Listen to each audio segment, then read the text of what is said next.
We're live. Welcome. There's 2 people here. Yay. Happy Sunday, everybody. Hi. Welcome to Inside Archaeology, where I, an archaeologist, am slowly but surely making my way through the Tomb Raider game, the remastered ones. So we're starting with, this is the first ever Tomb Raider game. We've been doing it since like February, but we're almost there, guys. We're almost finished the second last level. Today we'll be starting what I think is officially the last level, or like almost the last level before a big boss fight or something. If you're new here, basically my name's Rachel. I'm an archaeologist. I run Inside Archaeology, and I do these live streams before the premieres of my videos every other Sunday. This week, the premiere is going to be for Archaeology News for July, which we'll be going. You'll get redirected from the stream straight to that if you stay on. And I think it's about 20 minutes. Highlights that we have for this week are some gold artifacts from some late period tombs in Egypt, some new discoveries at Sutton Hoo in England. There's a lot this week. This month. Blonde Westerners in Tang Dynasty murals in China. Some news about Stonehenge, some news about artifact recovery. There's a lot going on. So yeah, even if you can't stay for the whole live stream today, please don't forget to subscribe and eventually check out the video that's going to be going live later today. Hi Jay, I hope you're doing well. I'm glad that you could make it today. Yes, okay. Well, there's a few people here, so let's just jump right into the game. I want to try and get as far as possible through the Great Pyramid today, so then for my next premiere, which will be in 2 weeks' time, which is going to be on the archaeology of this first game, so all the artifacts, places, etc., Easter eggs mentioned in this game, are they real? Are they not? What little things are they based off of, etc.? We'll be doing that, and then hopefully finishing this game, and then that's going to tie everything up for this game. That may or may not be my last live stream for a while. Again, I'm currently about 8 months pregnant, so I don't know if I'm going to be doing live streams after the next one, because I'll be having a baby soon. But I'm still going to have videos coming out while I'm away taking care of a new human being. So, all right, let's get into things. Let's try and move my mouse away.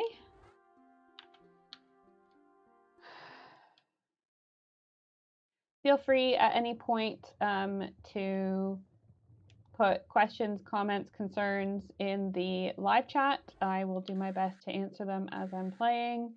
I can get sometimes a little bit distracted, but it's fine. I like to do this as a way to like engage people in archaeology and what we're doing, etc. Oh, the camera having an interesting time today. I hate this level. It's so creepy. Or I hate the aesthetics of this level.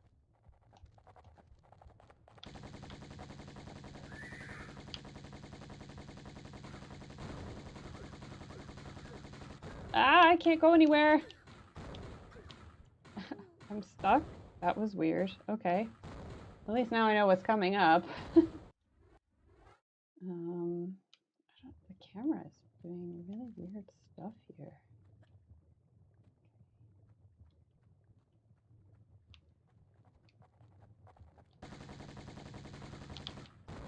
Oh, and I just ran over the side. Smooth. I feel like my controller is like really bad today. I'm, blaming my tools instead of my gaming skills, but Ah!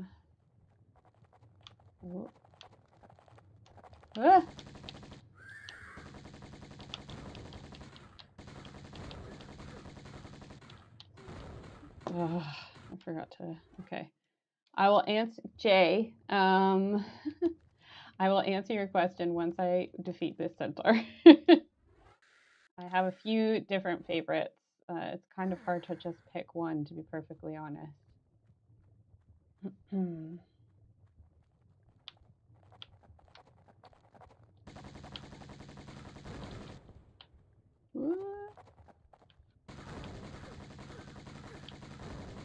I will shoot you with my firepower.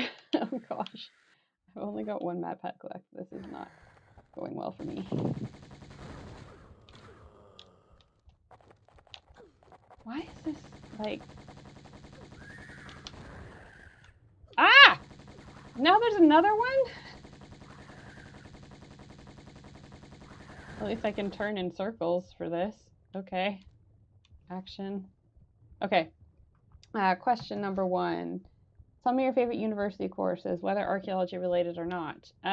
Favorite university courses would be, let's see, ones that I always think of are, oh no, I didn't save. Okay. I had one that was one of my favorites was in my first year, and we did, it's called Epic Myth and Poetry. I don't know if this is a wise idea to use this shotgun or not, but let's just try something new. So in it, our basically our linguistics professor, it was Mesopotamian and Egyptian material. So we were reading, like, we basically would have readings every week of different myths and poetry from these two civilizations, and then we would discuss them. So we read like part of the Epic of Gilgamesh, lots of like Egyptian and Mesopotamian love poems, which are like incredibly dirty sometimes, and a variety of different like stories that were written down. And then probably my favorite part was the final exam, was where the last question was like, write yourself an ancient Mesopotamian love poem. So you had to write a poem about yourself as if you were like your ideal partner, etc. And it was just, it was so good. It was such an imaginative exam final.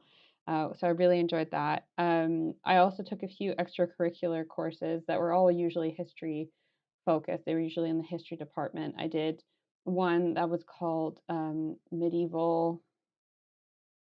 I can't remember exactly what the course is called, but it was like medieval sex and marriage, and it was all about exactly what the title is, which I thought was really interesting because you think because of the church in medieval Europe, everybody was like really straight laced. And again, not the case. We were reading about like some of the earliest records of trans people, um, and all the things that the nuns got up to in their nunneries, um, and different rules that the church would like put in place to try and prevent the nuns from getting down, I guess is the best way of saying it. And then what else was good? Well, my field schools were all technically courses, which were my favorite parts. So those also count, but they're a bit different. They're not in the classroom. Hi, Dufflovey. Yeah, Gilgamesh. Gilgamesh is a really interesting story, and definitely like something that people should read. Actually, one of my like favorite attached to this, but not really, musical albums of all time is called by something called the Lyre Project, which was like a collective of musicians and a singer who reconstructed the lyre, the golden lyre of Ur, and a few other musical instruments, and then took a bunch of like Mesopotamian material and made an album singing in, I can't remember which exact language it is, but basically like singing in this ancient language and trying to like recreate what these songs might have sounded like, which is obviously a bit difficult because like they didn't write music in a like that I'm aware of. So, but they released an album called The Flood, and I think some of the songs on it are from the epic. No, some of them are from the Epic of Gilgamesh, and it's sung in a combination of, I think it's Akkadian and English, and it's just like hauntingly beautiful. It's like one of my favorite things to listen to. There's a song in particular that's called "The Lullaby," which I so nerdily am definitely going to be playing for my baby, and I hope that it puts her to sleep when she gets here.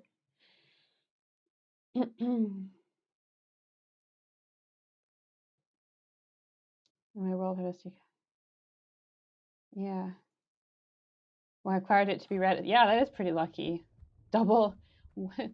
That's like great for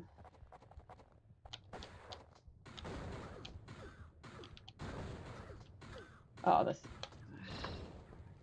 I am really screwing this up. I can't even get past the first thing.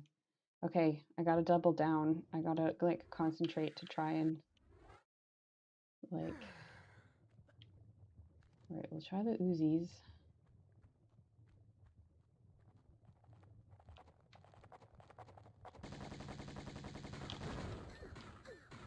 Ooh.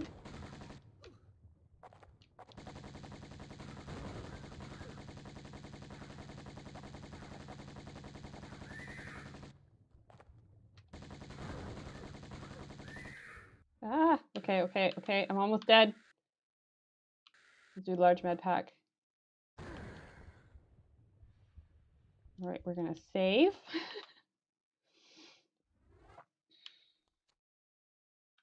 Do a new one. And then I gotta kill whatever's the other mutant is that shows up after this.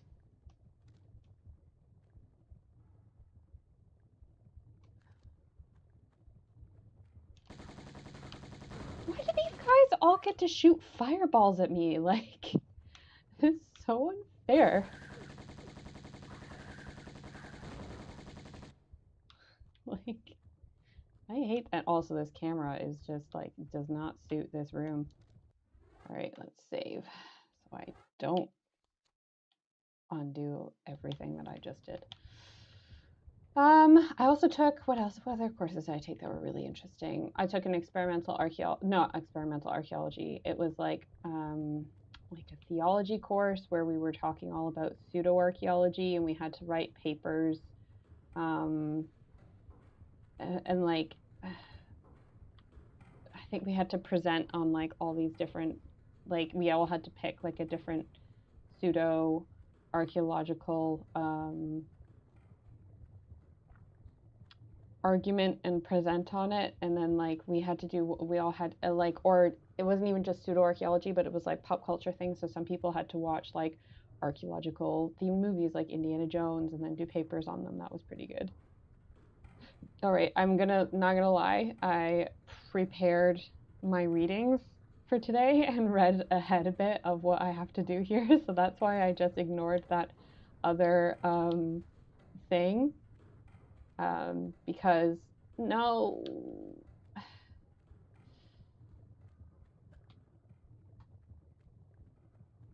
I read in advance about how I have to do all of this.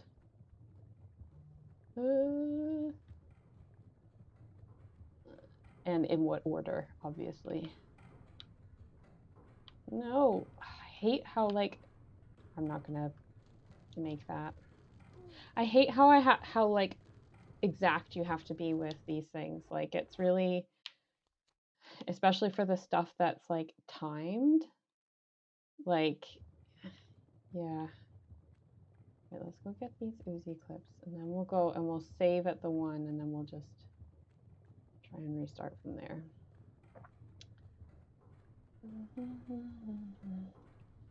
In the guide that I read, it was like, in this part, try not to weave too much when you're running around, which is basically something I'm not really capable of doing in this game. What else? What other courses did I took an anthropology class. I took like Anthropology 101, which was okay, but I didn't love it. I had to take a bunch of, oh, that was close, language classes. But I'm okay at languages. It was never like my area of expertise. So I did take Arabic like 1 year. I did like Arabic 101 and 102. So when I went to Jordan, I had not even conversational, but like I had a few Arabic words that helped me out when I was like making takeaway orders and trying to ask for like basic stuff.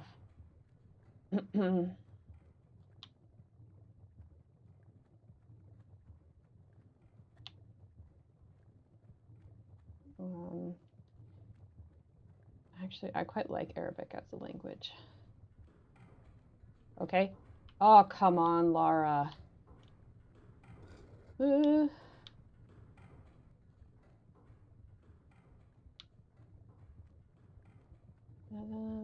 do this, let's do this, let's do this. Come on. No! Oh, I should have jumped. Oh, that's so annoying. Okay. We got it. We got it. I just need to not...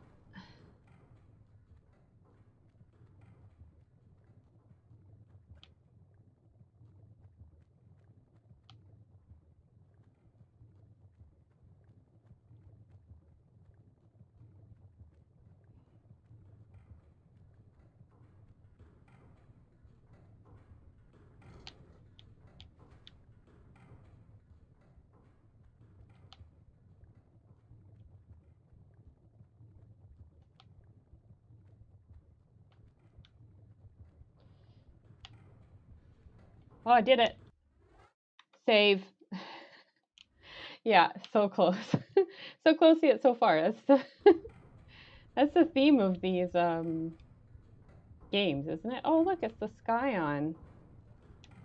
Oh, I've gotten somewhere. Look at that. All right, Uzis. Probably missed a med. Be nice if there was a med pack in here. I anticipate, based on my pre-prepared reading, that I am going to have to fight a boss. Probably the person that comes from that gigantic, weird incubator.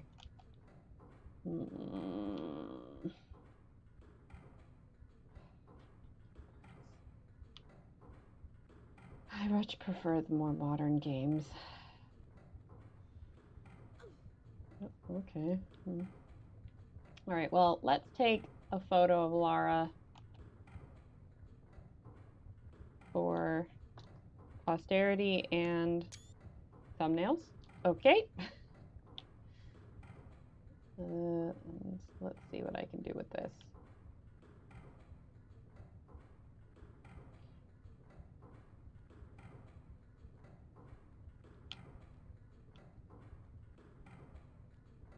What is this weird mouth thing? Do I have to get this to stop, like, rotate? No, I don't have to have. Ha ha ha!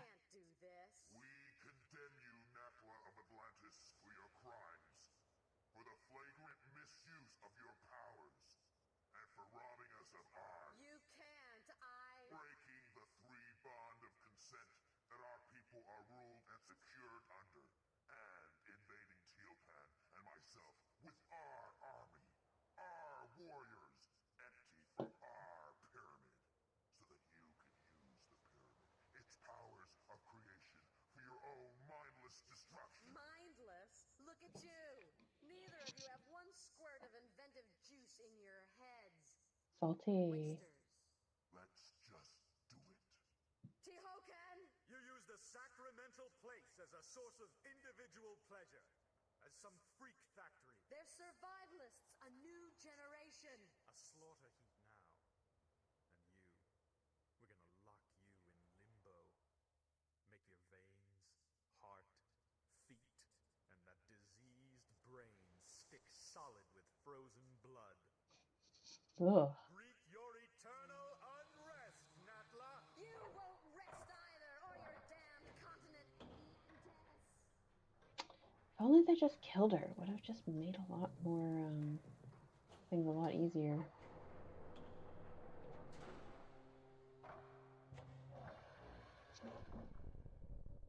So how did she get out? Back again. And grand reopening, I assume. Evolution's in a rut. Natural selection at an all-time low. Shipping out fresh meat will incite territorial rages again. Will strengthen and advance us. Even create new breeds. Kind of evolution on steroids, then. A kick in the pants. Those runts Qualapec and Tihocan had no idea. The cataclysm of Atlantis struck a race of languoring wimps, plummeted them to the very basics of survival again. It shouldn't happen like that. Or like this. Hatching commences in 15 seconds. Too late for abortions now. Oh! Part of the operation. No!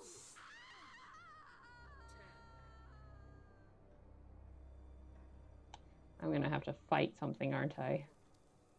3, 2,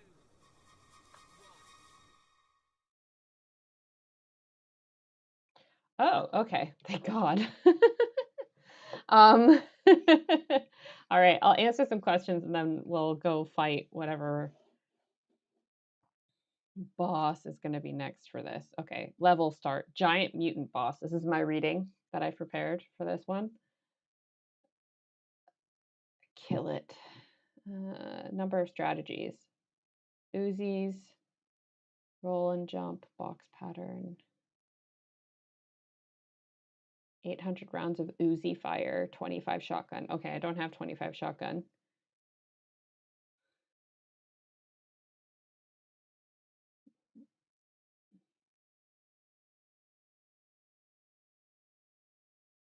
Okay.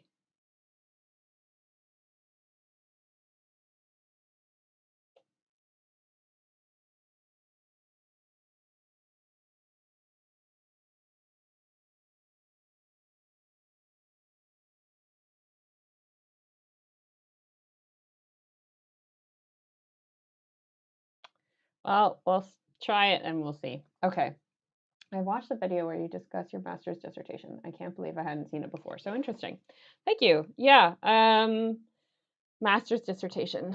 I actually was just by the place where I was writing all of that the other day for the Fringe. Did you consider any other master's programs, or did you want to always do osteoarchaeology? I decided so initially when I started studying archaeology, I wanted to be an Egyptologist. Ancient Egypt was my favorite ancient civilization. I knew so much about it. I was really interested in it, but I think when it came to choosing a master's program, I was less interested in.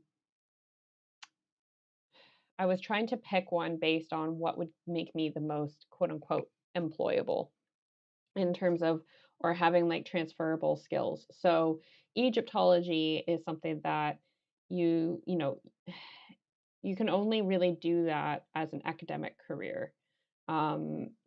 People like Egypt is like probably the place in the world that most people would love to go dig. So they can afford to be really stringent about um, who they allow to do work there. And, they have so many people wanting to do it that they don't necessarily have to have a commercial archaeology system like you do somewhere like the UK. Not to mention that if they did, they would hire Egyptians, not foreigners.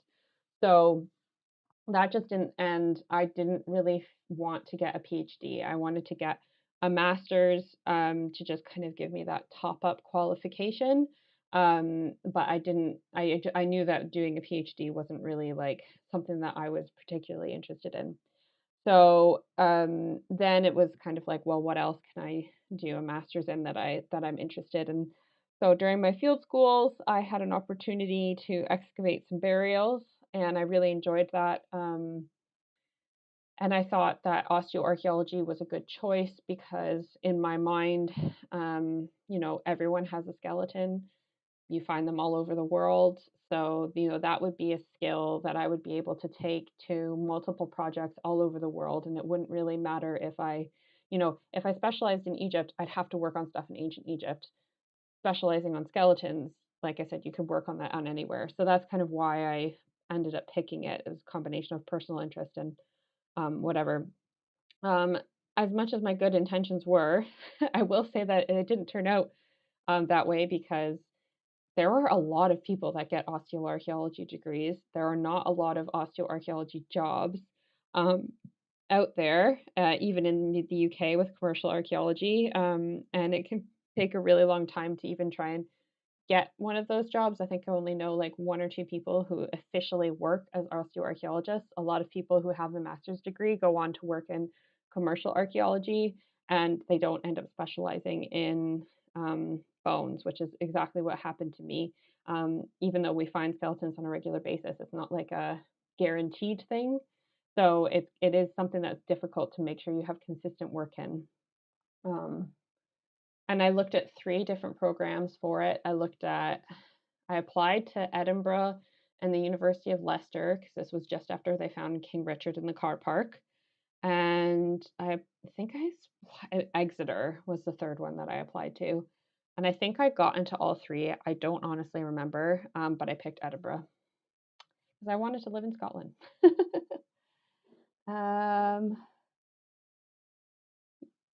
Solitude. Yes, Archaeologist plays Tomb Raider. I am really an archaeologist. Well, I don't work in archaeology anymore, but yes, I am still an archaeologist. I have worked as a paid archaeologist. I have 2 degrees in archaeology, and it's the thing that I find really interesting to talk about. Hi, Elijah. Archaeologically BC. Indiana Jones. Yes. So if you find all those games interesting, I have 5 videos out on the archaeology of Indiana Jones. So one for each film, talking about all the different various things mentioned in them. And now I have 1 or 2 out on Tomb Raider. I think I did one on the latest Tomb Raider game. That's I think it's Shadow of the Tomb Raider. And the movie when it came out with Alicia Vikander that came out a few years ago. And obviously, next video on the channel that's going to be coming out in the middle of August is going to be the Archaeology of Tomb Raider 1. So lots of, which has a lot of archaeology Easter eggs. Like it's kind of one of those weird things because like Tomb Raider is not archaeologically accurate at all. Tomb Raider, that's like, I mean, it's not an association that archaeologists nowadays want to have. Tomb raiding, that's not good. There's a difference between us and people who raid tombs. But within the game, there's so many archaeological Easter eggs of like different set pieces or the different places where everything is set, that like harks back to real archaeology that the game designers were inspired by. So I thought that would be really cool to talk about. Speaking of which, Atlantis, not a real place. The comment before about it being in Greece, it is a Greek myth. It comes from the writing of like a Greek philosopher, but it is not meant to be a real place. It's meant to be like a philosophical allegory for the hubris of nations. All right, enough of me just like talking garbage. Let's. Oh gosh. Okay. Why am I back to the magnums? I want the Uzis. Ah. Oh god. Nope, nope. Am I gonna have to sit through this whole cutscene again? Oh my god. Don't tell me. Oh, this game doesn't autosave. Alright, well I'm gonna have to skip through all that. Should have remembered to save. I was too busy talking. Story of my life. Or story of my life playing this game is perhaps the better way of doing it. Yeah, they can. They can because they just did. All right, let's save. There's somebody at my door downstairs.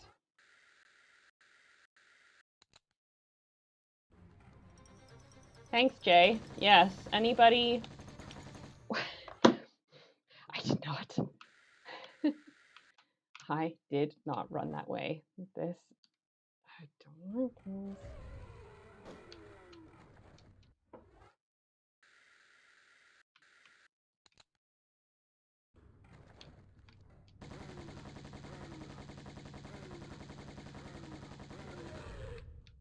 Nope. Okay. I don't. This is gonna take me forever. My apologies if you're watching. It's just as painful for you as it is for me.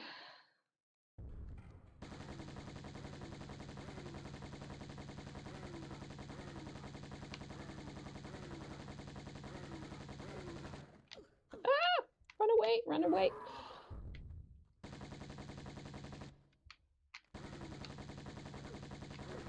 Run! Laura, get out of the way.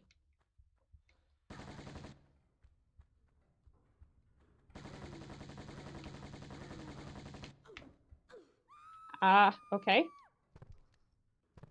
Oh, that's horrific. That's so rude.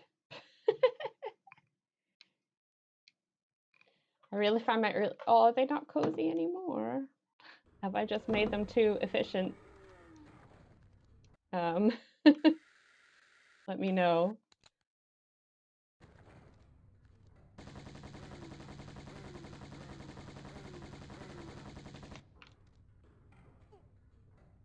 This was the other tactic that the guide was saying that you can like try.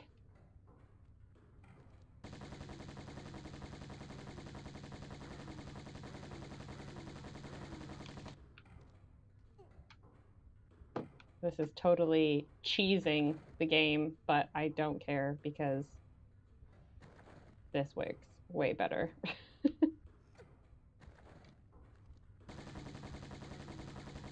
It takes a little bit of time.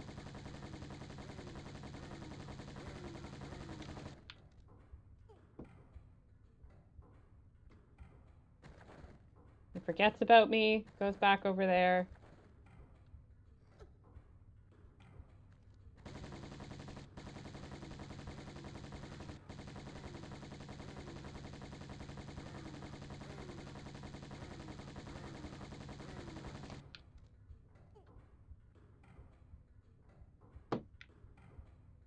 Okay. This is going surprisingly well. I just jinxed it, didn't I? Die.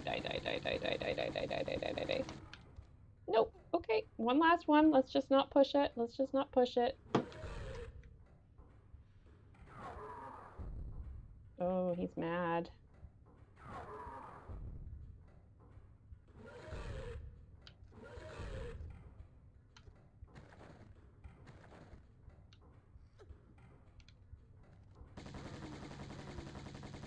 Die.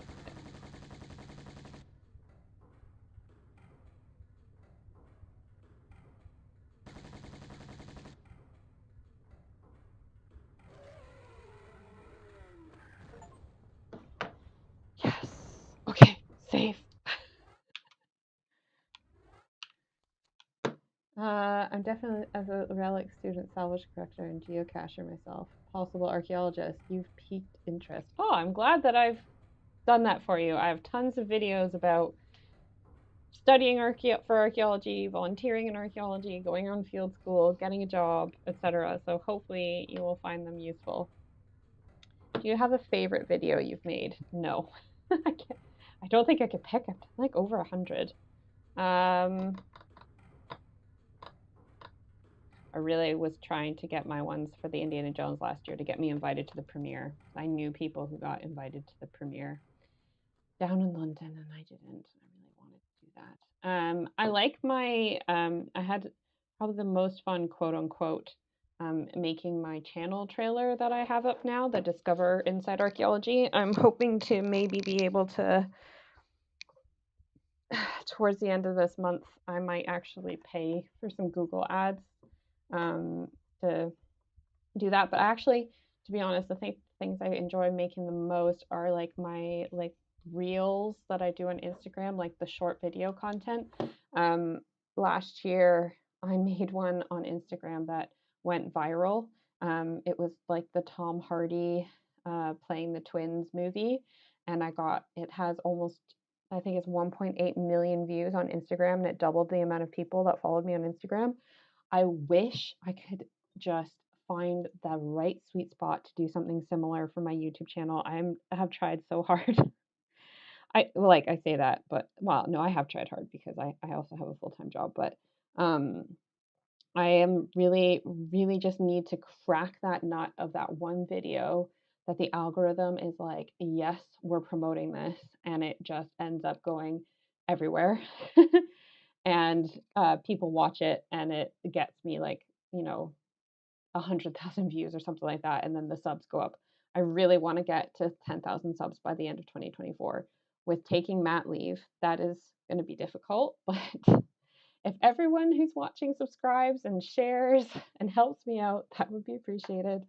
But yeah, I really like, and my own handicap is the fact that I just really hate making Ancient Alien content because I just feel like it's just feeding into the whole conspiracy thing, and so many people do it, and I just want my channel to be about good archaeology. I want to do archaeology news. I want to interview archaeologists. I want to make art content about real archaeology, and I just want people to watch it. So yeah, but the algorithm, I don't like rage baiting people, but the algorithm loves rage bait because it gets engagement and attention. So it's a double-edged sword. I hope that answers that question, Jay. Yeah, so even if you're not going to subscribe, please consider giving a like. If you really want to help me out, sharing or recommending content, all that kind of stuff. Okay, there's a block here. So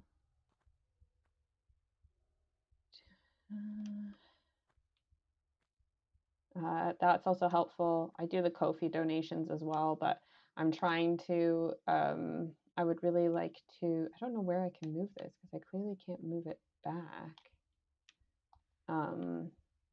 I've got the stuff, I want to, and people complain about my sound quality sometimes, which is fair enough. There is a certain standard on YouTube, but as I said, I self-fund this whole channel, which I'm sure people are probably like tired of hearing me use as an excuse, but I self-fund the channel. I can't afford to pay someone to adjust my audio. What I really want is to buy a new camera, and that's going to be HD that I can plug a mic into, which will simplify some of my editing process incredibly, and hopefully mean that I can get some better audio and learn a bit more about how to make it look better. And then I'd love to pay for like Adobe. I'd love to have enough money to pay for an Adobe subscription because it's horrifically expensive. Because right now I like to make shorts and videos and thumbnails and all that stuff. I switch between like 5 different freeware programs, and it drives me crazy. I actually, Devlobby, I share them to Reddit. So every time I do archaeology news, I post in R archaeology with an AE. And this month, I just realized that there is also an R subreddit that's archaeology with just an E, which is the American spelling. So I am going to be posting archaeology news in both of those forums tomorrow, and hopefully that will do well. My archaeology news from, I think it was May, got like 5,000 views, which was really good. I usually maybe get like 1,000, 2,000 views on those. So yeah, I really need to promote it. And I always try to, since I started cross posting to Reddit, that has really helped a lot.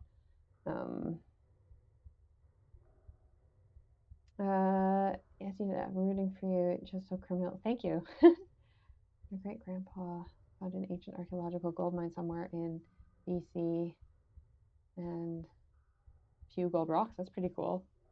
Probably didn't report it to the authorities at that time because there probably wasn't authorities at that time, let's be honest. Okay.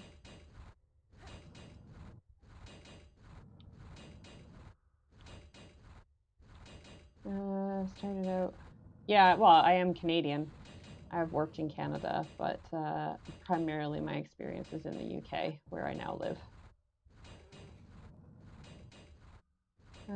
Need more likes, guys. Thanks to Fluffy. I also worked in a private archaeological company back then. Also Canadian. Oh, that's cool.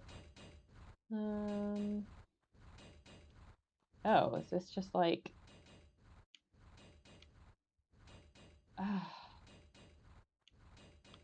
what? Okay, I'm gonna have to passageways. Slide down the ramp. Past the movable block.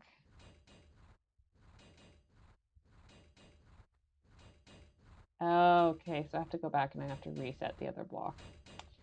Typical. I make this girl run into walls so much. Her nose should be so broken. Sorry, Lara.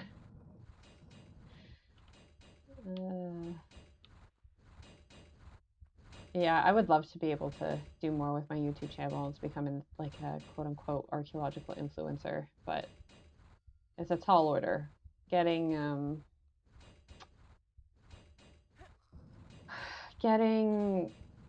well, archaeology is notoriously badly paid, in case you didn't know. And I like my dream would be able to be like just travel around the world to go on people's digs and then like make videos about them. But most research projects probably aren't interested in doing that. Slash, they would rather pay like a student to do it, who's probably free, rather than me. But if I could just like even go and then end up, oh, come on. If I could even just go make those videos for my channel and then like make enough money on like AdSense and stuff. No, don't do that. I wanted you to jump up, not to push it. That would be enough for me. History with Kaylee, she's like a...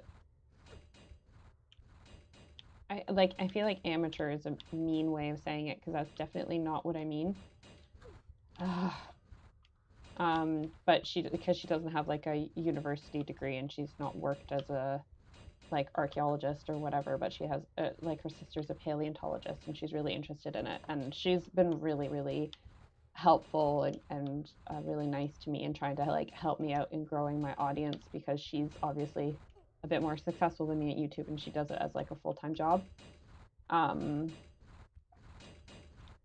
would love to be able to like basically do what she does, but I'm just not at the audience size that I can start getting, doing adverts and stuff. Oh, I don't know. Maybe if I did like a forward roll, that would work.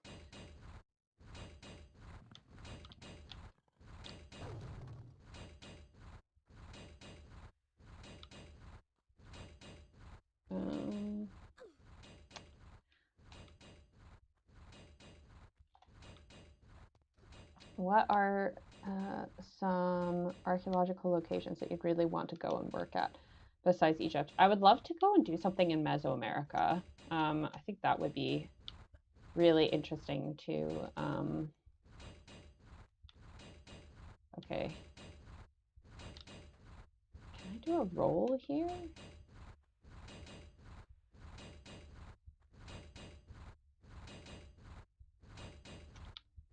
No.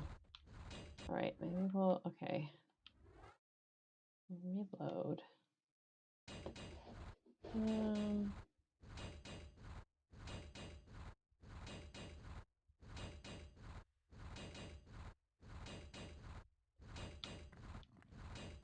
Made it. Okay.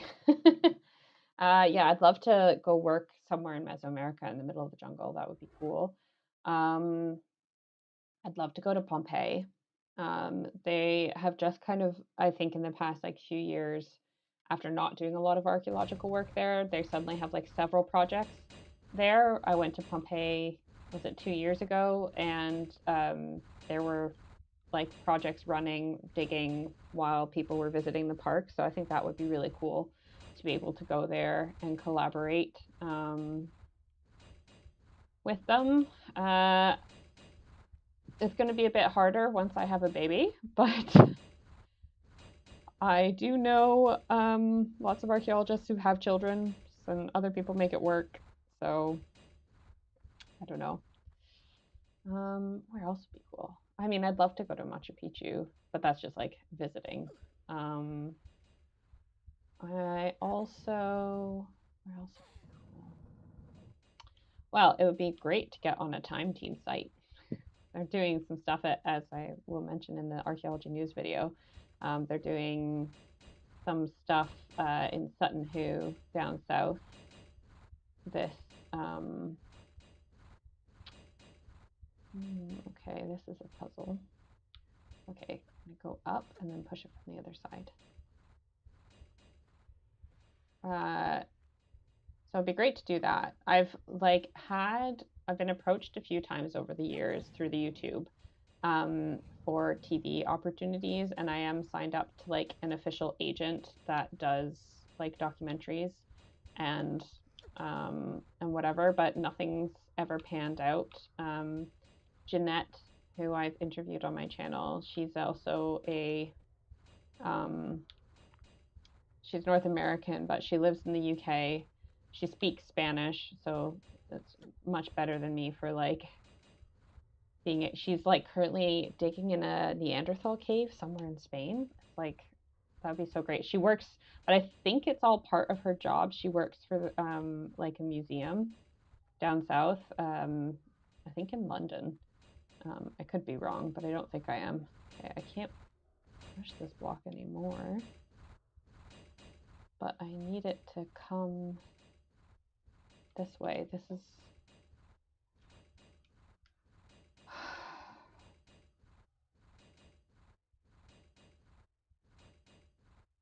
yeah, I have pushed it. I'm trying to push it twice. It won't let me.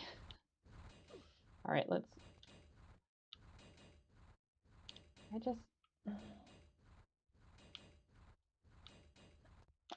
Not what I want to do. I don't want to climb up it.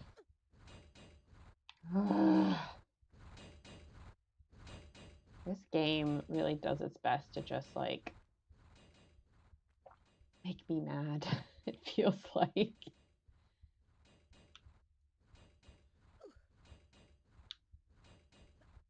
I don't. Okay. There we go, finally. It's just the controls are a bit boogaloo. Not sure it's really desirable to be a full-time YouTuber, all the stress of following the whims of the algorithm.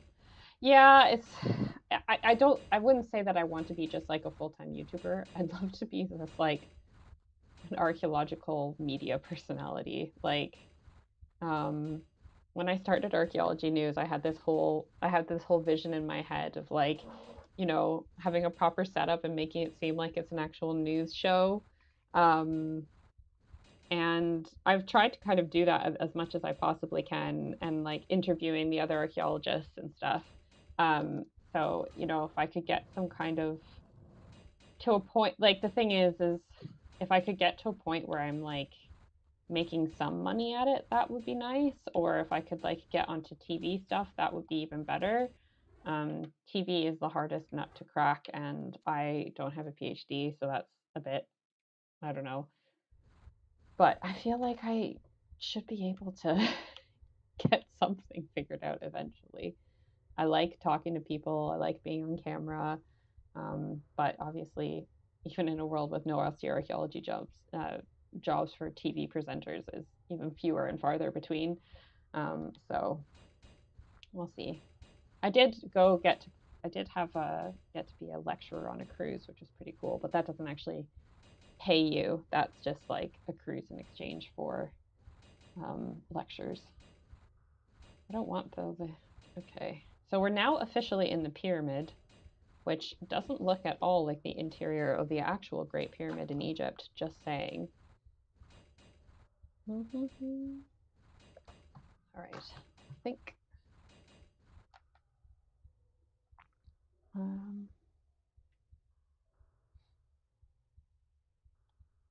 Okay, let's have a look through here. All right, so I think I need to get over here.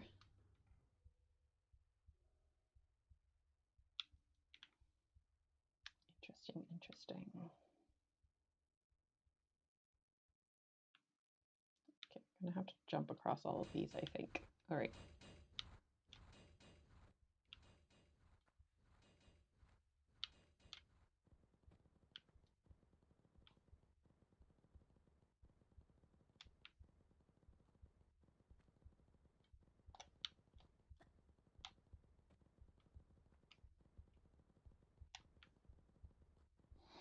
Thanks for saying I'm a good communicator. Very Gemini of you. Also the toolbox you used. Yeah, my toolbox is pretty cool. It's so hard. Like toolboxes are such an interesting thing. Like there's such a all right, there's nothing down here. Like finding a good toolbox for archaeology is so difficult because they get so dirty. Everything breaks. You just have to accept. Oh God, no, no, side. Oh.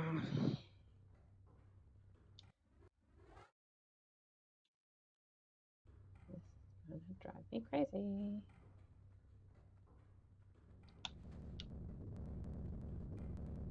Ha! I did it.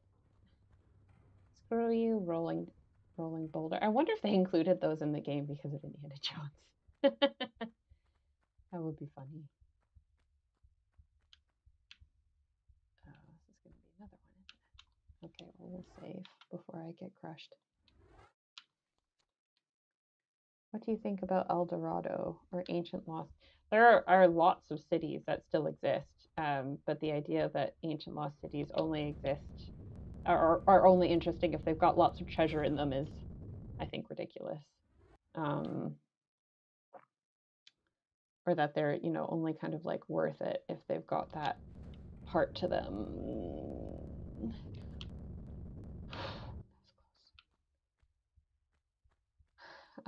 But El Dorado is like is like one of those famous mistranslation things. So like I actually talk about this, I think, in my Indiana Jones Kingdom of the Crystal Skull video, because obviously that is kind of like El Dorado, and our Akator, as it's called in the film, is kind of the basis behind it. But um, it's one of those things where it was kind of like a misinterpretation or a misunderstanding, and there are so many myths in that the conquistadors were told when they first came to the Americas. Um, some of them are just like them not understanding local customs, and some are people trying to make a good buck off of them because um, if you're like a native and you tell a story of this like famous city of gold for the Spanish to come get, they're going to pay you to take you there. And if you know the lay of the land enough, you can take them into the middle of the jungle and then leave them with all their money. um, so yeah, I think what's it? I can't remember. It's I think it is Lake Titicaca in Bolivia that there was like a ritual of adorning a man in gold dust, and then they put him. He like sailed on the lake, and that's where they think like specifically a lot of the El Dorado stuff comes from. But that was like a ritual, not like a specific place. Okay. Have you ever found it strange to have fans? Think I'm a freak. No, I think I don't know. I have it's quite interesting like to have such a parasocial relationship with people, but I've never I think I've never met people in the wild, if that makes sense. um so I've never had someone come up to me and be like, "I love your YouTube channel." Or like recognize me in person without me introducing myself first. So doing it on the internet doesn't, I think, have the same effect. I think if somebody came up to me in real life and like, "Oh my God, I love your YouTube channel so much," I would be a bit like, "Oh, you know who I am?" Like, even though I have, what's it, a few thousand people following me between Instagram and YouTube, it doesn't really feel like oh, how do I get, oh, where am I supposed to go?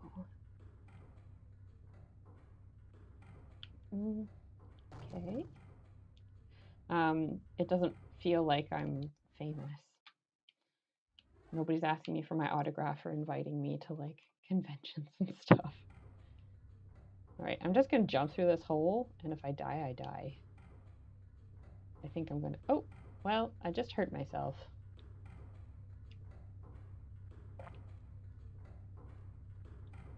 Can I get the sky on now? No? Okay.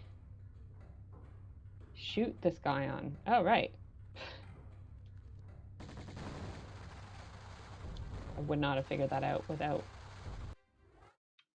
doing this for it, without looking at my prepared reading of the guide.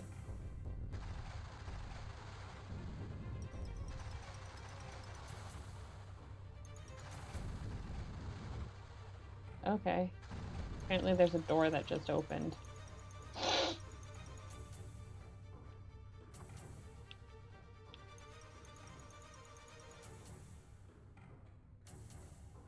One second. Do I need to... Okay.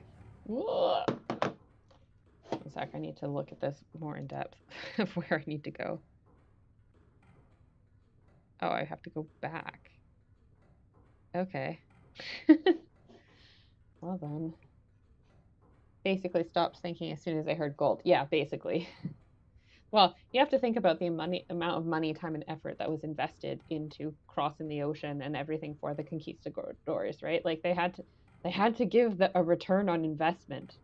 So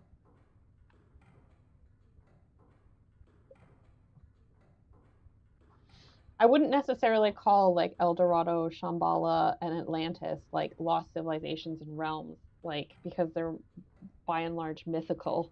But and they've never been found, and we've never found any proof that they did exist. But yes. Basically a ceremony by the Zipa of the Musica. Guadavita. Yeah, okay. So no, that's Goran has the right of it. I just pulling these things out of remote locations of my brain is not always correct. But yeah, it's the Muisca Guadavita. A PhD, but you've thought of what you'd want to look like or you'd want to study if you did? No, I've never really thought about what my PhD, if I did a PhD, what I would do a project on. It would maybe be something about like women's history or like portrayal of women in a historical and archaeological record or something like that, because I find that really interesting side project, like, or I find that a really interesting topic. And there's nothing in ancient Egypt. Like I wouldn't be able to do really a PhD in ancient Egypt because I don't have a master's in it. I did actually also look at a master's program, I think, when I was looking at programs that was all about doing media TV training for archaeological programs and stuff, which I actually probably should have done and would have been interested in, but I don't think that they did a PhD in that. I think it was just no, running away, running away, running away, running away. Where do I go? Where do I go? Where do I go? No, okay. Oh, down here, okay. No, let's run away. Okay.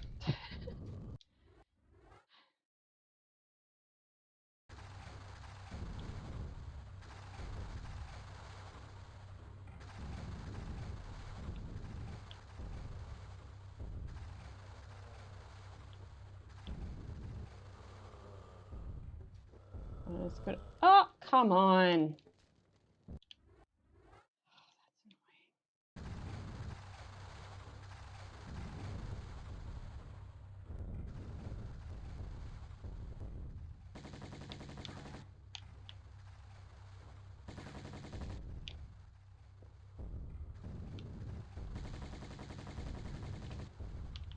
I don't think these guys can follow me down here, but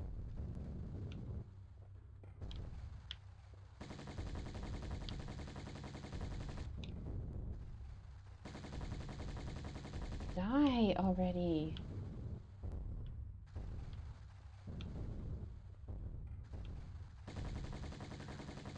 All right, one of them's dead. Two of them are dead.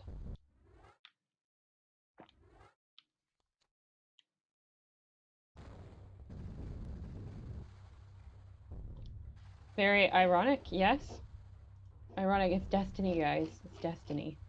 Okay, I still have tons of this level to go, so, and we've got a half hour left. So we will, well, I might stop the stream if I'm getting close to finishing, because I would like to finish the game, like, with the Tomb Raider one. Ha ha ha. Okay. Yes, I know. I don't have a lot of health left. If you put more med packs in the game, then it wouldn't be so bad. Oh, this is going to be...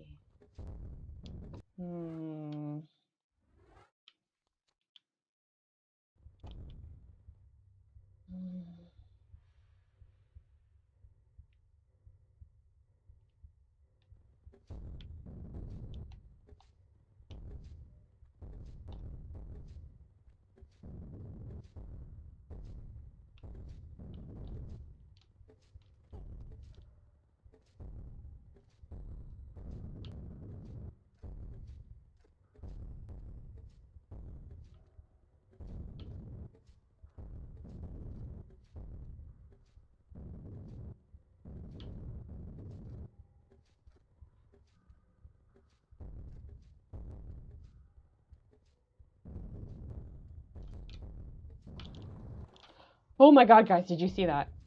Look at those acrobatics. Oh my goodness. I did that in one try. My proudest moment ever in this game.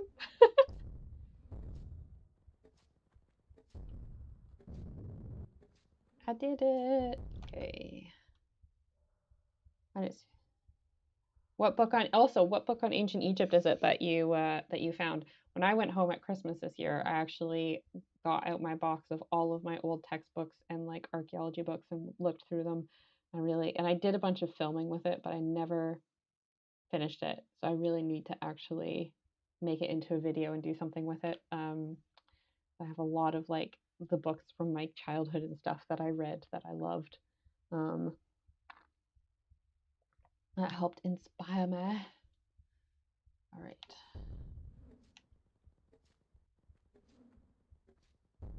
Oh, Uzis. Can't forget the Uzi ammunition. So good. I know, I was like, but here's my problem is that I've been playing other video games. Oh!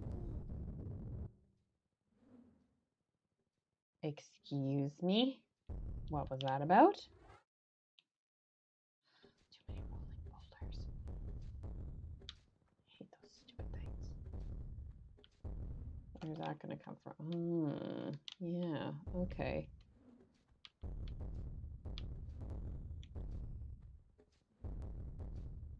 So what I need to do is run down and away. Or not. Oh, I think I'm just going to have to time this really well. Well, we'll run and see what I do, which is nothing because the camera makes it kind of hard to see what you're doing. Okay.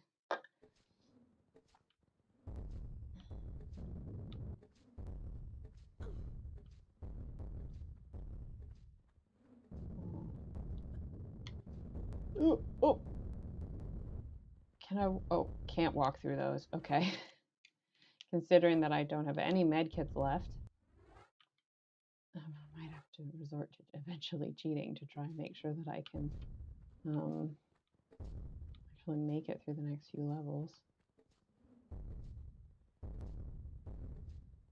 Okay. Or next few levels, next few puzzles.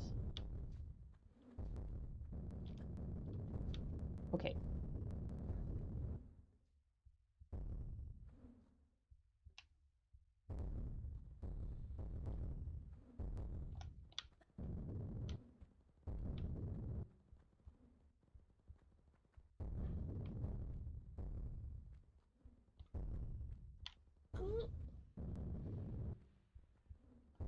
Man, can you imagine trying to have to escape something like this while like earthquakes are going on? How stressful.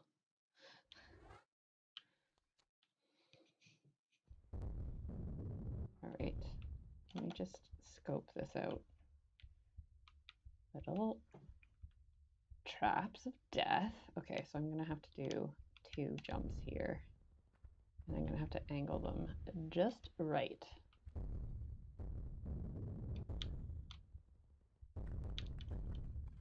Haha! Did it. I wish there was a quick save button and I didn't have to go to the menu every single time. Okay, what's this bit? Oh gosh, med packs. Okay, I definitely need to make sure that I get those. So, but how?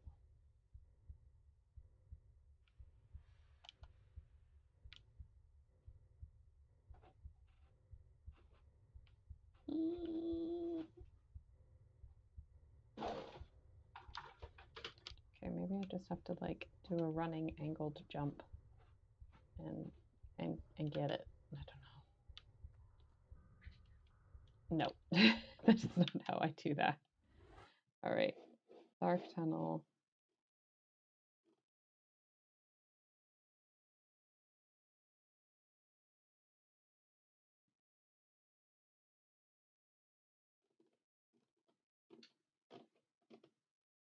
Okay, concealed angled blocks. Some items.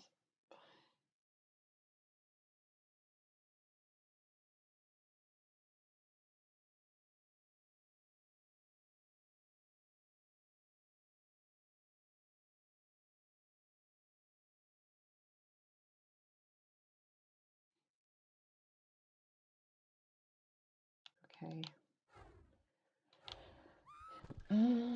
Sorry, Laura. This poor girl. I just kill her so much.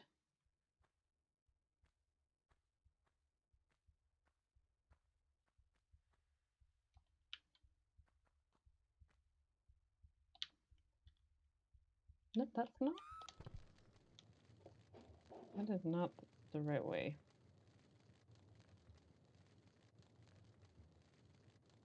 Oh, it is there. Oh, okay. Apparently, there's just a bit that you just can't see, which is, yeah, not helpful. But I didn't tell you to go that way. Just because I'm using like a 15-year-old controller doesn't mean, Laura, that you can just do whatever you want.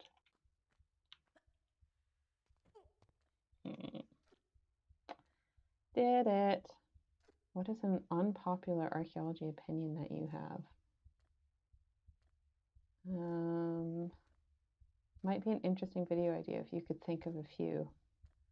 Sorry, Jay, can you remind me what opinion it is? Because my brain is undergoing some chemical changes. So if you can tell me what you mean in the comments, I can elaborate further. What is it? All right, Lucy Clips. What is an opinion that I have? I don't know if I have an unpopular archaeology opinion. I will say that I want to do a video all about Stonehenge and this furore that it's been causing in terms of they want to build, the British government basically want to build so in case you didn't know, you can't, you can't walk up to and through Stonehenge at the moment. You can basically walk, unless it's like the two solstice festivals of the year, you can walk on a like path that takes you around it and you can look at it, but you can't actually like go up and touch it or whatever. And however long ago, before we were as strict about archaeology and all these things as we are now, British government built a road called the A303 that passes quite close to Stonehenge. And there's, I guess, it's an incredibly busy road. It definitely mars the view of the surrounding countryside and the view of Stonehenge. So for years, they've been doing consultations and making plans to try and actually make it, instead of a road, into a tunnel. My camera's just gone like very unfocused. There, that's better. But there are some people that are very upset about the idea of tunneling into the landscape around and doing a construction project into the landscape around Stonehenge. Um, and there's called the Stonehenge Alliance. It's these people that are really really upset by the idea. They don't want the project to go ahead. They think it's stupid. And then there's the other side, which is the people arguing that like it's needed infrastructure. And personally, not having looked into it too in depth, I think that would be a really cool opportunity to investigate the area around Stonehenge, like archaeologically. Like that's unprecedented. But I want to do a video talking about everything in depth and then like reasons for and against this tunnel, what we should do, what we should like, should we do it, should we not, what's the risks, what's the potential payoffs, etc. But that might be interesting.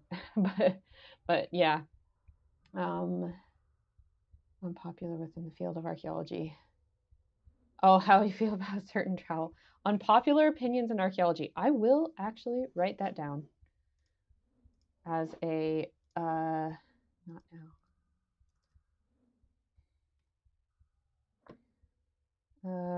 Why is my I want to write this down. Keyboard, are you not working? Come on. Oh, I might have like accidentally pressed like the wrong thing. Can I type in here? Yes, I can. Okay, it's just my notes thing. I'm going to put this down in my idea spreadsheet, Jay, and then if I make a video on it, I will shout you out.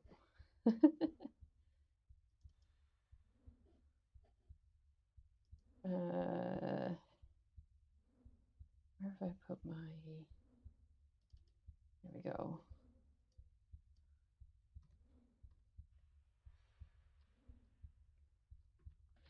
Trowels is an interesting one. There are people in Britain, like, it's such a stupid thing that people get weird about. Um, but like it's like a badge of honor in archaeology, especially in the UK, not so much in other places that I've worked, to basically have used your trowel so much that it's worn down to like the tiniest little, I call them nubbins. Like they're just have basically people like and it's like a point of pride because it shows how much you've used it and how much you've worked, but also the fact that you haven't flipping lost it in the middle of a spoil heap somewhere. I've lost so many trowels. That's why I used to cover the handles in like fluorescent duct tape so that if I put them down, I would be able to find them because otherwise they blend into the ground really easily. But yeah, there's people who like it's like a I don't know, it's like a popularity thing that they think having a really worn down trowel is like, yeah, it's a sign that you've made it or whatever. I just think it's so dumb. Was there last month? Book about Egypt. Egypt, land of the pharaohs. Use the walk button while pulling up. She'll do a handstand. Yeah, nubbin. Yeah, I've never worn down a trowel that much because I've only ever uh no. Oh, I have to do that all over again, don't I? Yeah, 'cause I didn't save. Stupid Rachel. Um, yeah, I've just lost all of my trowels instead of being able to keep them. But I actually, my most tragic one was once so my dad, when I first started like doing archaeology for my first field season, he found out the company in Britain that made the trowels that would have been around in the 1920s that Howard Carter would have probably gotten his like trowel from, if he even did have a trowel. I'm not convinced that he would have. Um, and bought and I think and bought a trowel and then gave it to me. And it was like, so it had a lot of like sentimental value. It was the first trowel that I ever used. I took it to Jordan and etc. And then one time when I was at home, I was like doing something with it and meaning to take it back to Britain with me. So I like shoved it, I think it either fell or like I put it in the front pocket of a laptop bag without really like thinking about it. And then I forgot. And then we went to the airport and went through security and they put my bag got pulled aside, and I was like, that's weird. There's supposed to be a laptop in there, nothing else. And the trowel was in there, and the agent pulled it out, and because it's sharp, with a sharp piece of metal, they said I couldn't have it. So they confiscated it and basically threw it in a bin, and I actually cried. um, I was devastated. Yeah, I cried when they did that. I think my husband was probably like, okay. No, I say that I'm sure he was also upset for me. But yeah, that was absolutely devastating. No, don't go flash. I'm so sad that I still to this day that like it's like one of those things that when you think about it, it just like guts you years later. What's the oldest thing I found? Oh, I can't. It's kind of hard to say because a lot of the like you can do like preliminary dating on stuff when you find it, but like I've not been at companies long enough where like a lot of the stuff that I found would have been published while I was there, so I would have known. The site I worked on in Jordan, generally the things that we found were, oh, this is gonna be fun. 4,000 years old. So that's pretty old, but I have also worked on like prehistoric sites. So, um, like Stone Age stuff. I think I found Mesolithic stone flakes. I'd have to check the Lincoln site that I used to work on because I can't remember because we had so much different stuff, but I think it was either Mesolithic or Neolithic stuff. So I found stuff that's quite old. But I'd have to double check what the exact quote unquote dates are for it. And I will do that in just a second. Yeah, I know. It wasn't even really sharp, but I suppose you probably could stab someone with it, but it's just also like it was the rules. Carter. I named the trowel Carter.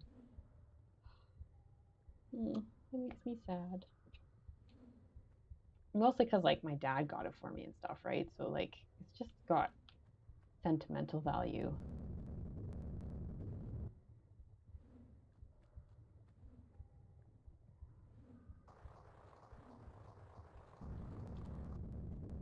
Okay, I don't know. I did that. All right, I think, let me just look at my guide because we've got 10 minutes left. Where am I? Gauntlet of Traps.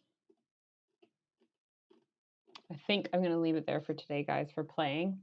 And in the meantime, go back to the game.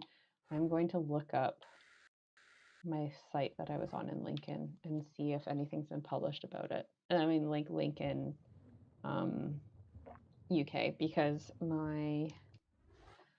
basically my last big archaeological project that I worked on that was like a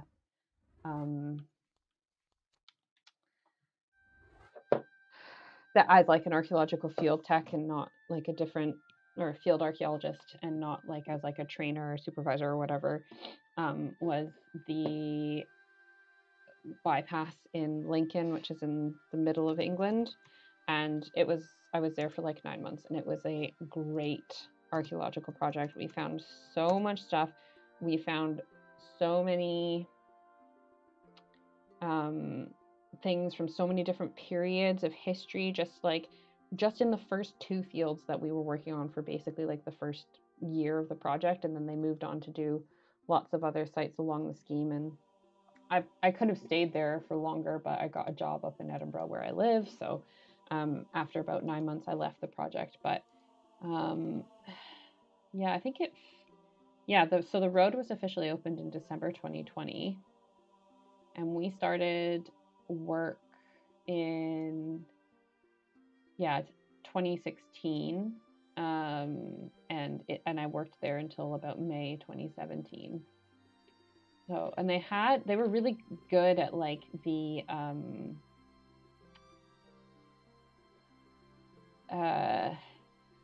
public, like they were doing a really big effort there to do like public archaeology stuff. So we did have TV people on site. They were doing like regular public releases of the different things that we were finding. They actually had like a display at the Lincoln Museum of things that we were found on site after a few months, which was really cool.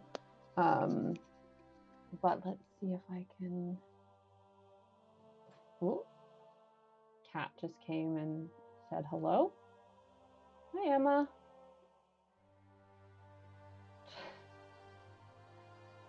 She's so cute. Let's see if I can view the archaeology documents. 2016 to 2018. All right, I'm going to, let's see if I can, yes, okay. I'm going to try and change and make it so that you guys can see this. All right, let's stop the Tomb Raider.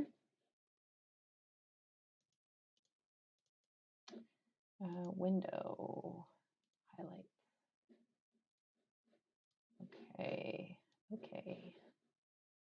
Well, we're gonna have to boop, boop, boop.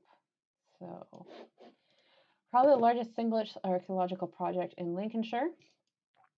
Evidence from 12,000 plus years of Witham Valley human history, 200,000 artifacts, Mesolithic, beside the river with it. Yeah, so Mesolithic. So that's that's the 50,000 flints. Yeah, it was a really nice, it's ironic because the soil that we were digging in for a lot of the flints when we were doing just kind of like small 1 by 1 meter units and sieving for everything, it was sand. So it's a really nice soil to dig in because it's really easy. But we were doing it in the middle of winter, and it's in like the banks of a river valley, and it basically, like, every morning that you got onto site, it was frozen. The sand was frozen for the first few centimeters down, which you're going down in like 5 centimeter like increments. And you like, whereas other parts of the site where you were doing stuff with like with like shovels and pickaxes, it was a lot easier in the morning and during the day to get warm and stay warm. But when you're doing like the lithic scatters, you're sitting there, you're crouching on like a foam kneeler on the ground, and you have your trowel, and because you're trying to like find, like, mark where stuff flakes are in situ, you can't just like excavate them and then find them in the sieve. You're basically like using your trowel to like slice through tiny little bits of sand, and you cannot get warm. You are freezing the whole time. So it was probably one of the most interesting lithic scatters that I did, but it was just the conditions made it so difficult. Um, Aliens, man, they're the ones behind it. Hi, Vladislav. So nationally important Neolithic Bronze Age riverside ceremonial landscape with 7 enclosures and barrow monuments. I worked on those. I worked on 1 or 2 of the barrows. I didn't do any of the cremations. Peat infilled river channels, I didn't do those. I was there when we found was I there when they found a log canoe? I can't remember. A bronze dagger. I wasn't there for the bronze dagger. A wasted ear stud, jet and amber beads, highly significant copper axe. Wasn't there for that. The oak log boat. I remember hearing about that. I don't know if I can't remember if I was there. The villa complex. I was there when they were doing some of that, especially like they had like a floor that was really nice. Um, And I know some metal detectors found some gold coins in a spoil heap that were employed by us to be there. My camera, why is it blurring so much? I don't know, it just doesn't want to focus on me today. Attacute Mid-Saxon Christian Cemetery with 700 skeletons. So I worked on that for the last, I think, 4 months that I was on the dig. Um, so they found this burial cemetery, and I basically went up to the project officer because we got an someone who runs an osteology company. She has like 3 employees. She was officially would come down like once a week and stuff, but the actual field team were excavating it. It wasn't specialists. But I went up to the project officer because I was working on these barrows at the time because we had like different teams all over the site working on different things. And I said to him, I said, like, I have a degree in this. Can you please let me excavate the skeletons? Please. And he was like, yeah. So he transferred me into the team. So I got to spend like 4 months excavating that cemetery, which was really great. And I really enjoyed doing that. And there were some really interesting skeletons that we pulled out of that. Medieval monastic grange. So a monastic grange is like it's like a it's like so monasteries owned lots of land and would cultivate and use that land to provide food for the monastery. I don't know if I don't think they were paying taxes, but there would be like farms owned by the monastery and different buildings that weren't actually part of the main complex, but they were owned by the monastery. So that's what a grange usually is. It's like basically almost like a monastic farm or like industrial complex. Post medieval farmstead, finely carved 12th century stone, grotesque head and jaws. There will be pictures here. 1610. Let's see if I'm in. Oh, I remember when they found this jet ear stud that was right here. I wonder if I'm in any of these pictures. Let's see. For some of the, I found the very tip of a arrowhead when I was excavating the flints, but it was snapped off, and I couldn't tell you how old it is because flints is not my area of expertise. Let's see if I can make this a little bit bigger. I'm just having to try and manipulate this in here. All right. I got taught to drive the JCB. I don't know, they for some reason decided it would be cool to have us doing that. Don't ask me why. Okay, so these are all while I was there. Know these two people. I know that I remember that person. I remember when we found that. That was he was my supervisor, and I lived in the same house as this guy. Am I in this photo? This is us excavating down here in the bottom. This is us excavating the skeletons in the cemetery. But and I recognize people in this photo, but I don't think I'm in it. I don't think that's me with the yellow hat. I think I might be in another one though. Bronze Age arrowhead. That's nice. Yeah, this is the museum display. Bronze Age logboat. This is the 2 sites. So this is like some overhead views. I mean, I know that they took pics with me in them. I just don't know if they made the official press releases. So these were the 2 sites that we were working on. So we would come in every day around here, and then we come onto site. And so these trenches and these circles here, these are the Bronze Age barrows. The River Witham is just down in the corner here. These were just farmers' fields. And then there was like an underpass into this field over here. So you've got like the Roman and medieval stuff is happening here.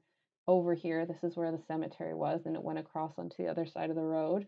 There was also some medieval and I think Roman stuff happening over here, and this was where a lot of the Stone Age Neolithic stuff was, like right on the riverside. And I think where you can see this like dark line here, this will be the paleo, what they call the paleo channel, which is the ancient riverbed, basically.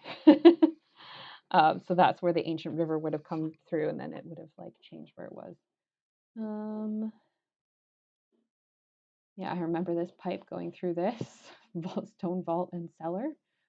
We totally didn't do balancing walks across that while we were on site. No, that would have been naughty. Oh yeah, that's a gold coin that the metal detectorist found in a spoil heap. Very nice. Not found by the archaeologist on site. So that was the May. That's February. That's nice. I think I think I'm one of these two people here excavating a skeleton, but I can't tell you for sure because obviously we can't see the faces. I might be one of those two people. Bronze Age cremation urn. It's a nice Neolithic axe head. It's January. I like how you can't see basically anybody's faces in any of these, which is kind of fun. This is the lithic scatters that we were excavating. So I might be in this as well. I can't, I don't know where though. But yeah, so we basically had a grid out 1 by 1 meter, and we were going down like um, going down in basically almost like 5 centimeter layers at a time. All of these little flags that we have in the ground are where we would have found lithics in situ. So you put them in a bag, you put a flag through them, and then we had a GPS person coming along behind us and marking where they were. And this basically created a point cloud in like 3D space so that later they could look at the like distribution of the flakes and try to make interpretations on it. Essentially, we were going down the width of a trowel each layer, which was really great. Yeah, I know exactly who this person is.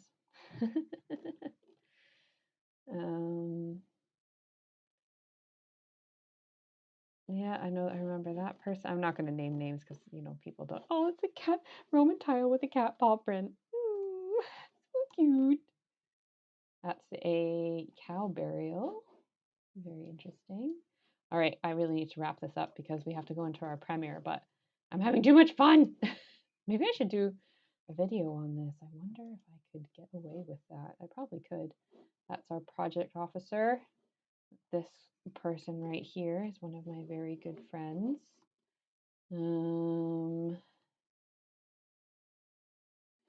Yeah, laying the aluminum trackway, barn, other structure. These are like some great photos of archaeology in action. Just so good. Yeah. Nice little carved bone tool. I think that's meat. No, I can't tell. They're not high res enough. I'd be lying if I said I didn't like to occasionally try and get myself in the photographs because I do actually like being, involved in those things. Oh, this is after me, I think. Yeah, this is July. So this is after I left. So this is still the graveyard, family burial, people getting shown around the sites. January to March.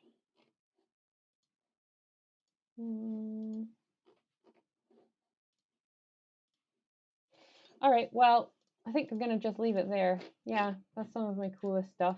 Maybe I could do something more in depth about the Lincoln bypass. I might have to ask for permissions about that, but it was so long ago. Like, I don't know if people really get that upset about it.